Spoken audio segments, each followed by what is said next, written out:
ప్రజా సంకల్పం ప్రశ్నిస్తుంది. ఎవరిని ప్రశ్నిస్తుంది అంటే పాత్రికేయులను, మీడియా ప్రతినిధులను. ఎందుకు ప్రశ్నిస్తుంది? ఏదైనా ఇన్సిడెంట్ జరిగినప్పుడు దాని వాస్తవాలు తెలుసుకుని, అంటే నిజ నిర్ధారణ అంటారు, ఫ్యాక్ట్స్ ఫైండింగ్ అంటారు. మొత్తము తెలుసుకొని అప్పుడు ఆ యొక్క ఇన్సిడెంట్ సంబంధించిన వార్త రాయాలి. అంతేగాని ఇన్సిడెంట్ జరిగిన వెంబడే వార్త రాస్తే ఏంటి అసలు అది? మళ్ళీ లీగల్గా దాని మీద లీగల్గా చర్యలు ఉంటాయి.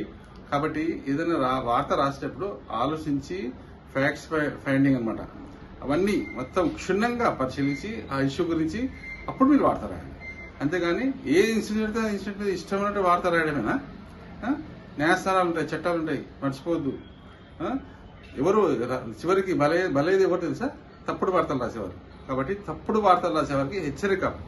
నేను ఒక ఉత్తమ జర్నలిస్ట్ అవార్డు తీసుకున్న జర్నలిస్ట్గా నేను హెచ్చరిస్తున్నాను. ఏ వార్త అయినా నిజాలు కనుక్కొని నిజాలు రాయండి. అంతేగాని ఇష్టం వచ్చినట్టు వార్తలు రాస్తే మాత్రం దాని మీద చట్టపరమైన చర్యలు ఉంటాయి. ఎందుకంటే నేను 2 యూనియన్లో నేను ఉన్నాను సభ్యుడిగా, all India working journalist union.